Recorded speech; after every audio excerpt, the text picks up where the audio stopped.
Thank you, Madam President, and Honorable Court. My name is Professor Durwood Zaelke with the Institute for Governance and Sustainable Development.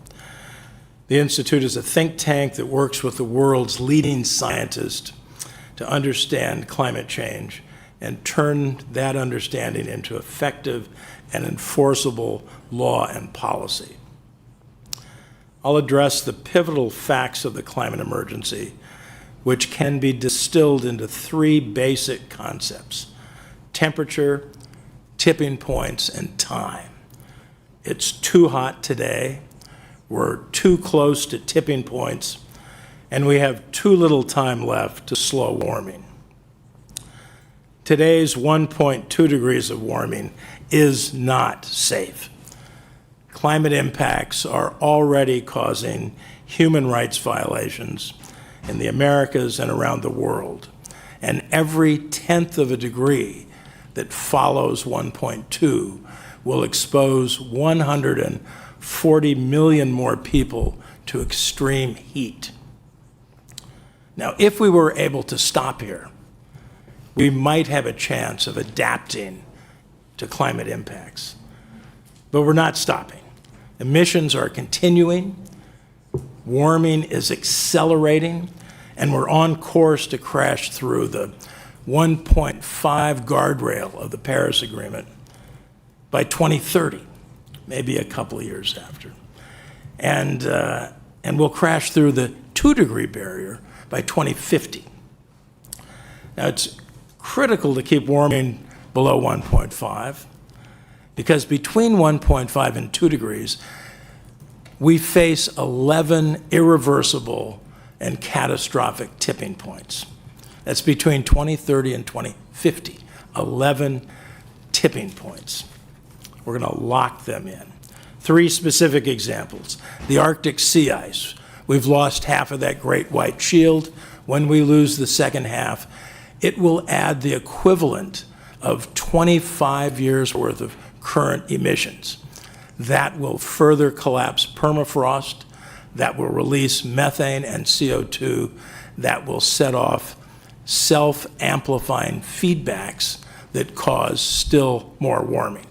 The Amazon is another tipping point. A little more warming, a little more destruction, and we turn the forest from a sink that pulls CO2 out of the atmosphere into a source, another self-amplifying feedback. The Greenland ice sheet is another example of a tipping point. The best available science says when we hit 1.6 degrees of warming, we will lock in the collapse of the Greenland ice sheet, and that will contribute 5 to 7 meters of sea level rise around the world. These tipping points and the rest of them will cause massive human rights violations. They'll be irreversible and they'll be catastrophic. But this doesn't have to be our future. The scientific assessment panel of the CCAC yesterday told us that if we cut the short-lived superpollutants, we can avoid 0.6 degrees of future warming by 2050. That is many times more than just decarbonizing the energy system. Cutting methane alone can avoid 0.3 degrees Celsius, and it's the biggest and fastest way to slow warming in the near term. We need to turn the methane blowtorch off as soon as possible.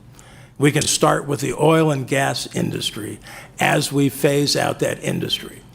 We can enforce the promises that they made at the last climate meeting in Dubai, where more than 50 national oil companies said, we will stop our leaks of methane and we will stop flaring by 2030.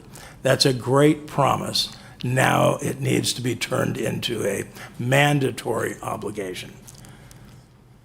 To conclude, we must win two races. The first is a sprint to cut the short-lived superclimate pollutants in the near term. The second is the marathon to decarbonize the energy system. We have to do both Neither one alone will keep the planet safe. These are described in the IPCC's 2018 1.5 special report.